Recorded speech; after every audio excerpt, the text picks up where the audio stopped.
సుమన్ టీవీలో మీ personal and business promotions కోసం కింది నెంబర్కి కాంటాక్ట్ చేయండి.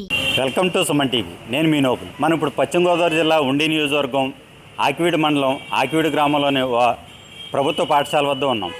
ఇక్కడ మీకు ఒక ఇన్స్పిరేషన్ స్టోరీ చూపించే ప్రయత్నంలో నేను ఇక్కడికి వచ్చాను. అయితే దానికి ముందు మీకు ఒక చిన్న విషయం చెప్పాలి. మన శరీరంలో నాలుక రుచిని, ముక్కు వాసన, చెవులు వినికిడితో పాటు కళ్ళు చూపును తెలియజేస్తాయని అందరికీ తెలిసిన విషయమే. కానీ కళ్ళు లేని వారి పరిస్థితి ఏంటి? కళ్ళు ఒక్కటే కాదు, కొందరు అవయవ లోపం ఉన్నవారు కూడా మనోధైర్యంతో అందరితో మేము సమానమని నిరూపిస్తారు. అటువంటి వారిలో ఒకరు మీకు ఇప్పుడు నేను పరిచయం చేయబోయే వ్యక్తి.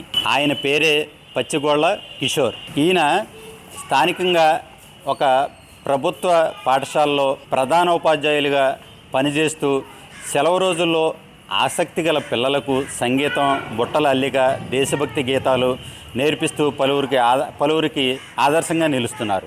రూపాయి ఆశించకుండా తనకు వచ్చిన విద్యను ఉచితంగా పంచడం ఇక్కడ ఆసక్తికరమైన విషయం. ఇప్పుడు మనం ఆయనతో మాట్లాడి విద్యార్థులకు పాఠాలు ఏ విధంగా బోధిస్తున్నారు, తన జీవనశైలి ఎలా సాగిస్తున్నారు అనే విషయాలు తెలుసుకునే ప్రయత్నం చేద్దాం. మీరు కూడా నాతో రండి.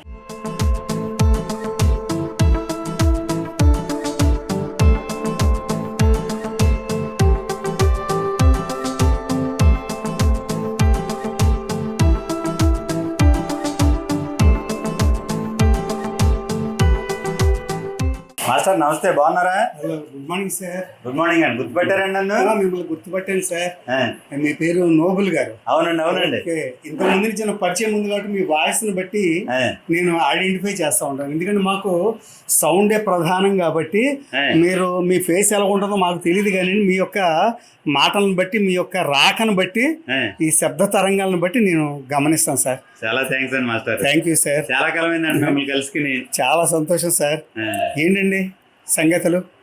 మీకు సుమన్ టీవీ ద్వారా పరిచయం చేద్దామన్న ఉద్దేశంతో వచ్చానండి. ఇప్పుడు నేను ప్రస్తుతానికి సుమన్ టీవీలో ఉన్నానండి. Okay sir. సుమన్ టీవీ ప్రేక్షకులందరికీ నా నమస్కారాలు తెలియజేస్తున్నాను. Thank you sir.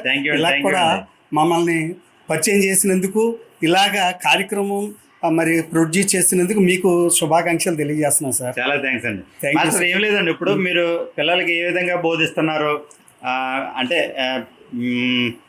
అంధుడన్న విషయాన్ని మీరు పక్కన పెట్టేసి అందరితో సమానంగా పిల్లలకి ఏ విధంగా బోధిస్తున్నారు, మీకు దానికి ఏమైనా ప్రత్యేకమైన పరికరాలు ఏమైనా ఉన్నాయా, పిల్లలకి అర్థమయ్యే విధంగా ఉందా లేదా అన్న విషయాలు తెలుసుకోవడానికి వచ్చానండి. మాకేమన్నా అది చూపించగలరా మీరు ఇప్పుడు?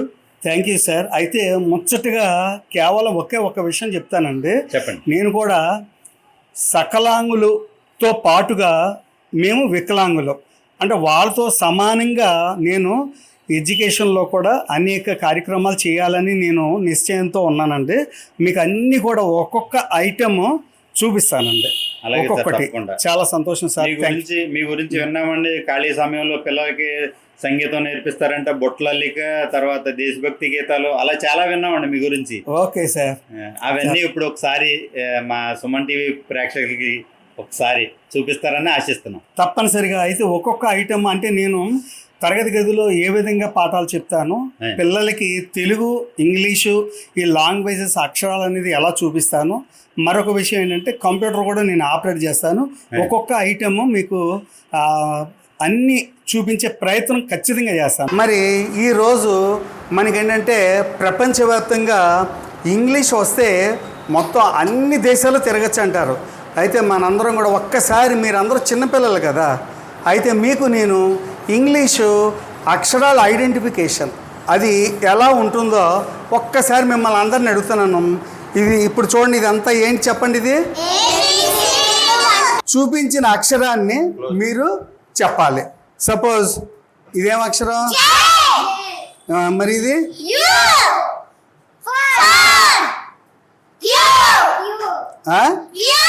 యూ కాదు, సరిగ్గా చూడాలి.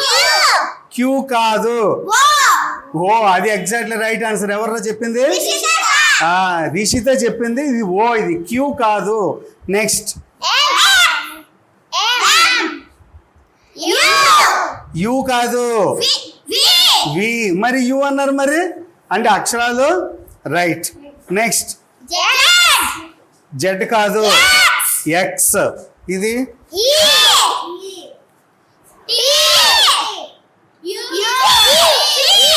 బి. రైట్. ఇది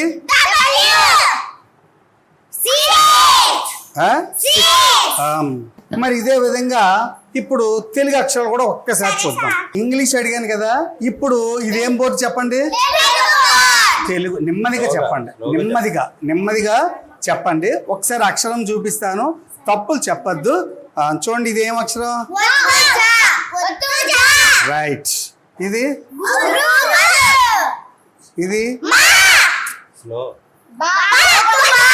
ఒత్తు. ఇంకా స్లోగా చెప్పండి. ఇది కాదు, కీ. మరి అది. ఇది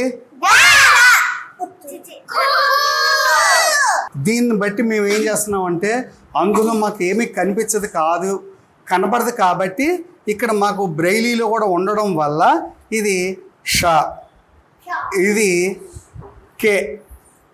ఇది అంటే పైన లెటర్ మీకు కనిపిస్తుంది, మాకు ఇక్కడ డాట్స్ ఉన్నాయి కాబట్టి మేము బ్రెయిలీలో చదువుతాం కాబట్టి ఇది డా. ఇది ఒత్తు ఝ, ఇది ఒత్తు ఛ, ఇది ఇఞ, ఇది ఇణి, అణ. ఈ విధంగా మేము ఇది వా, ఇది లా, ఇది రా, యా, మా. ఈ విధంగా మేము ఈ డాట్స్ని బట్టి తెలుసుకుంటున్నాం కాబట్టి ఇది 8.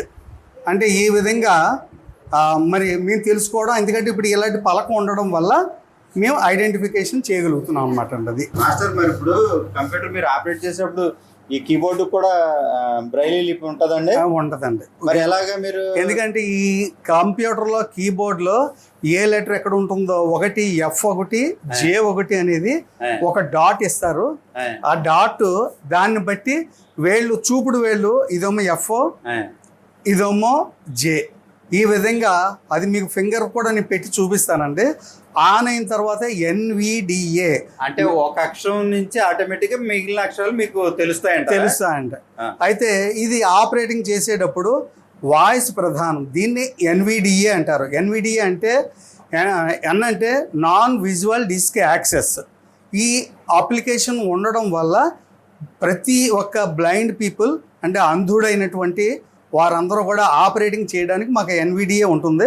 ఆ NVDA కూడా ఇప్పుడు ఆన్ అవుతుందండి. ఆన్ అయిన తర్వాత అప్పుడు నేను కంప్యూటర్ ఆపరేట్ చేయగలుగుతానండి.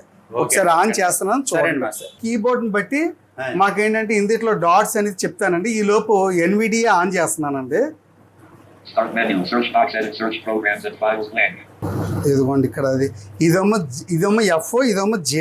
దీన్ని బట్టి ఈ విధంగా ఇప్పుడు మేము స్టార్ట్ చేస్తాను అనమాట అండి. ఇప్పుడు ఇక్కడ ఏంటంటే ఇది ఫస్ట్ క్లాస్ అనమాట అండి. అక్కడ స్క్రీన్ మీద మీరు చూపిస్తూ ఉండండి. అక్కడ అది first class, next second class, ఇది fourth class, fifth class. Enter చేస్తున్నాను నేను. ఇక్కడ EVS. ఇది ఇప్పుడు మీకు కర్సర్ కనిపిస్తుంది కాబట్టి కర్సర్ EVS మీద ఉంది. ఇప్పుడు నెక్స్ట్ ఇంగ్లీష్ మీద, ఇప్పుడు ఇంగ్లీష్ మీదకి రావడం జరిగింది. ఇదేమో మ్యాథ్స్ మీదకి రావడం జరిగింది. నెక్స్ట్ ఇప్పుడు తెలుగు.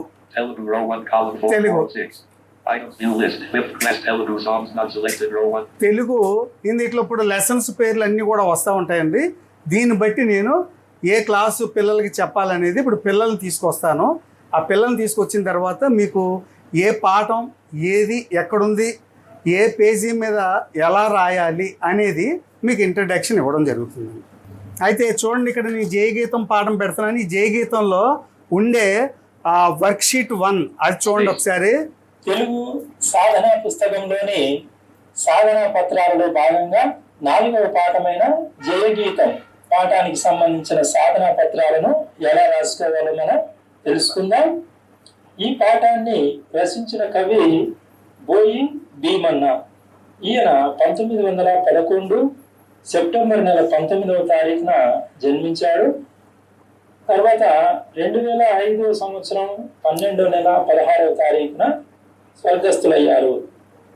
కవి శ్రీ బోయి భీమన్న నాటకకర్త, పాలేరు, పూలిరాసు వంటి నాటికలు, గుడిసెలు కాలిపోతున్నాయి, మధు గీత వంటి ఖండకావ్యాలు రచించారు. ఈ లెసన్స్ మీకు ఎలాగ వచ్చినాయండి ఇవి? ఇవన్నీ నేను యూట్యూబ్లో డౌన్లోడ్ చేసింది ఇక్కడ పెట్టుకుంటాను అనమాట. అంటే ఇప్పుడు మిమ్మల్ని టీచర్గా అపాయింట్ చేసిన తర్వాత మీరు పాఠాలు ఎలా చెప్తారు అన్న దాని గురించి మీకు ముందుగా ఇటువంటి ఏమి ప్రొవైడ్ చేయలేదండి? మరి మాకేమీ చేయలేదు. కాకపోతే ఏంటంటే ఇప్పుడు అన్నీ కూడా యూట్యూబ్లో లభిస్తున్నాయి కాబట్టి ఇలాంటివి పాఠ్యాంశం నేను తరగతి గదిలో ఇవన్నీ చెబుతూ కంప్యూటర్ నేను పెట్టి ఏ పేజీలో అంటే సాధన పత్రాలు పూర్తి చేయాలండి. టెక్స్ట్ బుక్ వర్క్ ఒకటి, నెక్స్ట్ ఏమో రెండోది వర్క్ బుక్ ఒకటేనండి. ఈ వర్క్ బుక్ వర్క్ అనేది ఇవన్నీ కూడా యూట్యూబ్లో మనకు లభిస్తున్నాయి కాబట్టి అవన్నీ కూడా నేను డౌన్లోడ్ చేసుకున్నాను ఆండ్రాయిడ్ ఫోన్ ద్వారా. నేను సిస్టంలో లోడ్ చేయడం జరిగింది కాబట్టి ఇక్కడ సాధన పత్రాలు 1 నుంచి 15 పేజీలు ఉంటున్నాయి. ఇవి వీటిని ఏంటంటే ఒక్కొక్క పేజీ పిల్లలకి పూర్తి చేపిస్తూ ఉంటాను అనమాట అండి. ఇది చూడండి, ఇది చూస్తే పిల్లలకి మెమరీ గేమ్. ఆ మెమరీ గేమ్లో ఇవన్నీ కూడా కాయిన్స్ అనమాట అండి. ఇవి ఒక కాయిన్ చూసామండి. ఈ కాయిన్ అనేది పిల్లలు ఒక్కొక్కటి ఇలా చెక్ చేసుకుంటూ ఉంటారు. అందుట్లో అది దేంట్లోనూ సెట్ అవ్వదు. ఇవన్నీ ఒకటి ఇలా చూసుకుని అంటే నాకు కనిపించదు కాబట్టి నేనేం చేస్తానంటే ఇవన్నీ నెతుక్కుని పెడతా ఉంటాను నేను. ఇది అనమాట. ఇలాగా అంటే ఇది నాకంటే లేట్ అయింది కానండి పిల్లలకి నేను ఒక్కొక్కసారి గేమ్ ఆడిస్తూ ఆ గేమ్లో ఈ కాయిన్స్ అన్నీ కూడా ఇవన్నీ ఉన్నాయి కదండి, దాంట్లో అనేది ఒకసారి పెడతా ఉంటే తెలుస్తూ ఉంటుంది అండి. ఇదేమో చతురస్రం ఎక్కడ ఉందనేది ఇదిగోండి. అంటే ఇది ఇందులో తప్ప మళ్ళీ దీంట్లో సెట్ అవ్వదండి. అది ఇలాగా మెమరీ గేమ్ పిల్లలకి కూడా ఆ మెమరీని ఆట ఆడిస్తూ ఇలాంటివి కూడా నేను ఖాళీ టైంలో పిల్లలకి గేమ్స్ ఆడిస్తూ ఈ విధంగా కూడా ఉంటానండి. ఇది కూడా పిల్లలకి ఇచ్చేసి ఈ నెంబర్స్ అన్ని వరుసగా ఉంటాయి కాబట్టి ఆ నెంబర్ల గేమ్ అనేది ఇది అందరికీ తెలిసిన గేమే. కాకపోతే ఇలాంటివన్నీ కూడా పిల్లలకి సేకరించి ఇవన్నీ చేస్తూ ఉంటానండి. అది ఈ విధంగా. ప్రేక్షకులందరికీ నా హృదయపూర్వక నమస్కారాలు తెలియజేస్తున్నాను. నా పేరు పచ్చిగోళ్ళ కిషోర్. నేను 1996 I get a job in teacher SGT post. నాకు అప్పటి నుంచి ఇప్పటి వరకు కూడా నేను ఉపాధ్యాయ వృత్తిని చేపడుతూ నాకు నచ్చిన అంశాలన్నీ కూడా పిల్లలందరికీ చెప్పాలి. మేము దివ్యాంగులు అయినప్పటికీ సకలాంగుల అందరితో మేము సమానం అని చెప్పడానికి నా దగ్గర ఉన్న ఐటమ్స్ అన్నీ కూడా తెలుసుకొని పిల్లలందరికీ మిగతా ఉపాధ్యాయులతో పాటు అంటే కళ్ళు కనిపించే ఉపాధ్యాయులతో పాటు మేము కూడా సమానం అని చెప్పడం కోసం కొన్ని ముఖ్యమైనటువంటి విషయాలు మీ అందరితో మరి వివరించడానికి నాకు అయితే చాలా సంతోషంగా ఉంది. కేవలం మరి నేను కొన్ని అంశాలైతే మీతో చెప్పదలుచుకున్నాను. మాకు ప్రభుత్వం వారు మాకు అంధుల కోసం 4% రిజర్వేషన్ కూడా కల్పించడం జరిగింది. ఈ 4% మాకు ఉండడం వల్ల అన్ని విషయాల్లో మాకు రిజర్వేషన్ అనేది ప్రభుత్వం వారు కల్పించింది కాబట్టి మేము అన్నీ కూడా చేయగలుగుతున్నాం. ముఖ్యంగా నేను చేసే పనుల్లో కొన్ని ముఖ్యమైనవి ఏమిటంటే మేము కూడా అక్షరాలు కానీ తెలుగు అక్షరాలు కానీ మీరు ఇంతకుముందు చూశారు కాబట్టి తెలుగు అక్షరాలు, అదేవిధంగా అంకెలు, అదేవిధంగా ఇంగ్లీషు అక్షరాలు ఇవి అన్నీ కూడా నాకు ఇంకా పిల్లలకి చెప్పాలి అనే ఉద్దేశంతో నేను కొన్ని ఇలాంటి అన్ని ఐటమ్స్ అన్నీ కొనుక్కొని వచ్చి తరగతి గదిలో మరి పెట్టడం జరిగింది. తరగతి గదిలో పిల్లలందరికీ నేను అక్షరాల బోర్డు, అలాగే అంకెల బోర్డు, నెక్స్ట్ ఏబిసిడీల బోర్డు ఇవన్నీ చేస్తూ చిన్న పలకతో పాటు ఆ పలకలో ఉండే అక్షరాలు ఇంతకుముందు మీరు చూసే ఉన్నారు కదా, అలాంటివన్నీ కూడా ఇంకా నేను పిల్లలందరికీ చెప్పాలి. వాళ్ళకి అక్షరాలని ఐడెంటిఫికేషన్ అక్షరాలు తెలియాలి కాబట్టి ఈ అక్షరం ఇలా ఉంటుంది అనేది ముందుగా నాకైతే తెలియదు. తర్వాత నేను బోర్డు చేయించుకుని అందుట్లో పెద్ద అక్షరాలని చేయించడం కూడా జరిగింది. నాలాంటి పిల్లలు ఎక్కడైనా ఉన్నట్లయితే వారిని కూడా అంధులు నిర్వహించే పాఠశాలలో చదువుకొని నాలాగానే విద్యావంతులయ్యి నాలాగానే ఉద్యోగాలు కూడా ప్రభుత్వం 4% కల్పిస్తుంది కాబట్టి మీరందరూ చదువుకుంటే చదువేరా అన్నిటికీ మూలం.